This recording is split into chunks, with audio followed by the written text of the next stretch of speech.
تو مطالعہ کے بعد پھر ہم دوبارہ زندگی میں لانے کا اس آیت کو زندگی میں کیسے لا سکتے ہیں، تو اس کے بارے میں پڑھتے ہیں۔ قرآن کریم میں اللہ تعالیٰ فرماتا ہے کہ میں نے ان جنوں اور انسانوں کو اپنی ہی عبادت کے لیے پیدا کیا ہے، ٹھیک ہے؟ تو عبادت کا کیا مطلب ہے؟ کہ عبادت کا مطلب ہے کہ اللہ کے حکم پر چلنا، اس کی نافرمانی سے بچنا، دو چیزیں۔ تو اللہ کے حکم پہ چلنا کا کیا مطلب ہے؟ کہ اللہ کو ایک جاننا، یعنی کہ وحدانیت پہ یقین رکھنا، نماز پڑھنا، روزہ رکھنا، زکوٰۃ دینا، حج کرنا۔ اس کے بعد اللہ تعالیٰ کے دین کی طرف لوگوں کو بلانا، اس کا علم حاصل کرنا، حلال حلال کمائی کمانا، اور دوسروں کی خدمت کرنا۔ اب یہ آیت پڑھتے ہوئے ہمیں یہ سوچنا چاہیے کہ یا اللہ، ہم اتنے کمزور ہیں کہ ہم اللہ کی مدد کے بغیر اپنی پیاس تک نہیں بجھا سکتے، تو ہم اللہ کی عبادت کیسے کر سکتے ہیں اللہ کی مدد کے بغیر؟ تو ہمیں تیری عبادت کرنے کے لیے بھی تیری مدد چاہیے، اور ایسی عبادت کرنے کے لیے، خاص طور پہ ایک ایسی عبادت کرنے کے لیے جو تجھے پسند آ جائے، تو اس کے لیے تو ہمیں تیری بہت زیادہ مدد کی ضرورت ہے۔ تو یہاں سے ہم پھر عادت نمبر 8 نکالتے ہیں کہ ہم ہر نیک کام میں عبادت کی نیت کریں گے۔ انسان کے دو حصے ہیں، ایک جسم ہے اور ایک روح ہے۔ جسم کو جس طرح جسم کو زندہ رہنے کے لیے کھانا چاہیے، اسی طرح روح کو زندہ رہنے کے لیے عبادت چاہیے۔ جب تک اللہ تعالیٰ کی عبادت صحیح طریقے سے نہیں کی جائے گی، روح کو سکون نہیں ملے گا۔ اس لیے ہمیں یہ کوشش کرنی ہے کہ ایک تو ہم ہر نیک کام میں اللہ تعالیٰ کی عبادت کی نیت کریں، اور جو عبادت کریں اس کو اچھے طریقے سے، احسن طریقے سے کریں انشاءاللہ۔ عادت نمبر 9 نستعین سے ہم لوگ نکالتے ہیں، وہ یہ ہے کہ ہر کام میں اللہ تعالیٰ کی مدد مانگنا۔ کس طرح؟ جیسا کہ اللہ تعالیٰ کے نبی نے اور نبیوں نے مانگی، یعنی دعائیں سیکھنی، جو مسنون دعائیں ہیں وہ دعائیں سیکھیں، اور اپنی نماز میں اور اپنی عبادات میں، اپنے اذکار میں ان دعاؤں کو اپنی روزمرہ کی زندگی کا حصہ بنائیں۔ تو دوبارہ ایک دفعہ اس کی تلاوت کرتے ہیں۔ ایاک نعبد و ایاک نستعین، تیری ہی ہم عبادت کرتے ہیں اور تجھ ہی سے ہم مدد چاہتے ہیں۔ الحمدللہ۔ یہاں پہ ہمارا آج کا قرآن کا حصہ جو ہے وہ ختم ہوا۔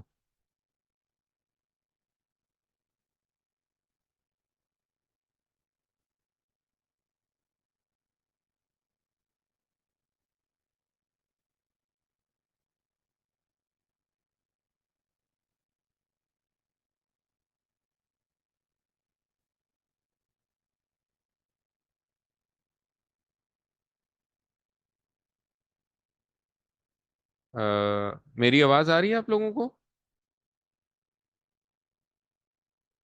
یس اور اسکرین بھی نظر آ رہی تھی؟ جی اچھا، چلیں ٹھیک، جی سر، کلیئر ہے الحمدللہ۔ آواز بھی اور اسکرین بھی آ رہی ہے۔ ٹھیک ہے، مجھے لگا یہاں پہ اسکرین بند ہے، ٹھیک ہو گیا جی۔ اچھا، اب ہم نے سورہ فاتحہ کی حدیث کیا ہے کہ صحیح مسلم میں حضرت ابو ہریرہ رضی اللہ تعالیٰ عنہ سے روایت ہے کہ رسول اللہ صلی اللہ علیہ وسلم نے فرمایا، یہ ایک حدیث قدسی ہے، کہ اللہ تعالیٰ فرماتا ہے میں نے نماز اپنے اور اپنے بندے کے درمیان تقسیم کر لی، آدھی میری ہے اور آدھی میرے بندے کی، اور میرے بندے کو میں وہ دیتا ہوں جو وہ مجھ سے مانگے۔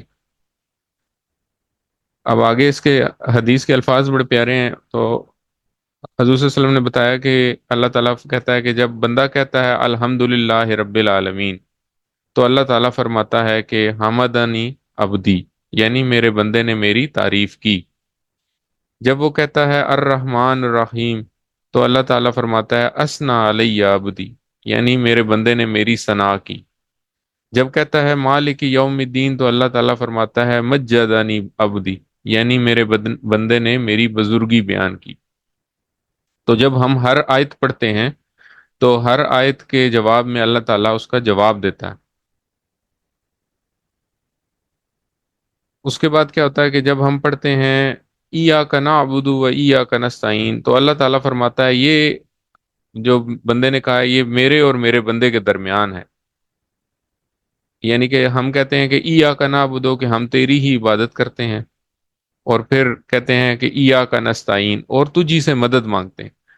تو اللہ تعالیٰ کہتا ہے کہ اس آیت کا پہلا حصہ جو ہے نا وہ میرے لیے ہے، اور دوسرا حصہ جو ہے وہ میرے بندے کے لیے، اور اب جو بندہ میرے سے مانگے گا میں اسے دوں گا۔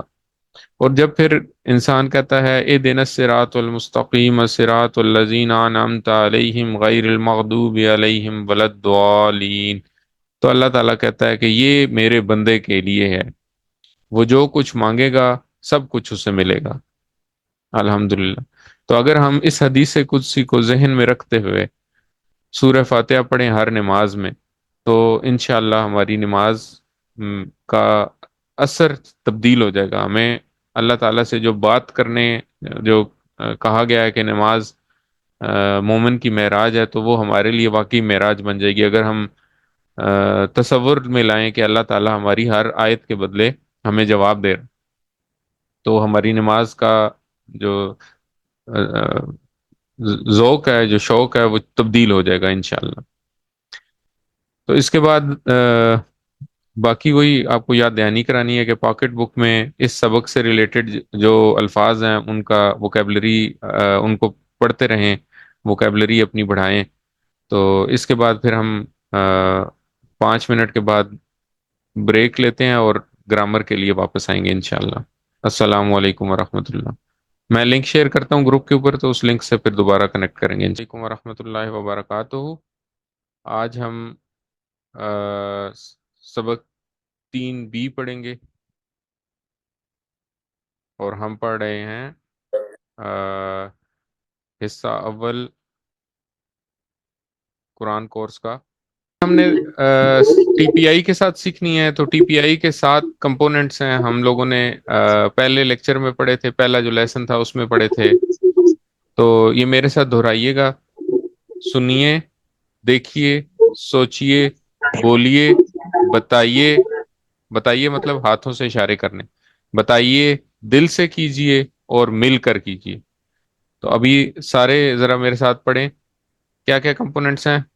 اشاروں کے ساتھ سنیے، سنیے، سنیے، سنیے، سنیے، دیکھیے، سوچئے، دیکھیے، سوچیے، بولیے، بولیے، بتائیے، بولیے، دل بتائیے، سے کیجئے، دل سے کیجیے، اور مل کر کیجئے۔ اور مل کر۔ الحمدللہ۔ تو یہ ہم نے یاد رکھنا ہے کہ ہم نے یہ سارے 7 جو حصے ہیں ان کو استعمال کر کے قرآن کریم سیکھنا انشاءاللہ۔ اچھا، ہم نے اس سے پہلے سبق میں کچھ چیزیں پڑھی تھیں، جن کا مطلب تھا وہ سب، آپ سب، میں اور ہم سب۔ ٹھیک ہے، یہ پروناؤنز ہیں، یا ان کو اردو میں ضمائر کہتے ہیں۔ ہم لوگ چونکہ ووکیبلری یوز نہیں کر رہے، لیکن بہرحال چونکہ سارے پڑھے لکھے لوگ ہیں، تو یہ ان کو کہتے ہیں ڈیٹیچڈ پروناؤنز، یعنی کہ ضمائر منفضلہ، اردو میں اس کا نام ہے، تھوڑا مشکل نام ہے، لیکن یہ ان کا مطلب یہ ہے کہ یہ آئسولیشن میں آتے ہیں۔ یہ جو پروناؤنز ہیں یہ کسی چیز کے ساتھ اٹیچ نہیں ہوتے۔ آج جو ہم پڑھیں گے وہ ہیں اٹیچڈ پروناؤنز، ٹھیک ہے، یا ضمائر متصلہ کہتے ہیں ان کو۔ یہ عام طور پہ کسی حرف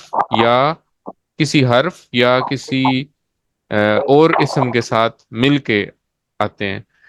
تو یہ جو ضمائر ہیں ان کا مطلب بنتا ہے اس کا، ان کا، آپ سب کا، میرا اور ہمارا۔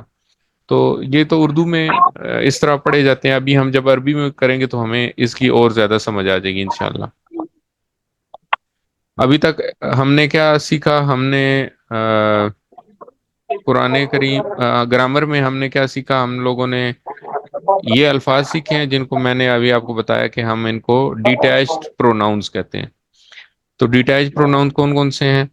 ایک دفعہ ریوائز کرتے ہیں، اشاروں کے ساتھ ریوائز کریں۔ ہوا، ہوا، ہم، ہوا، ہم، انتا، انتا، انا، انا، انتم، انتم، اور نحنو۔ نحنو، ہوا، ہم، ہوا، ہم، انتا، انا، انتا، انا، انتم،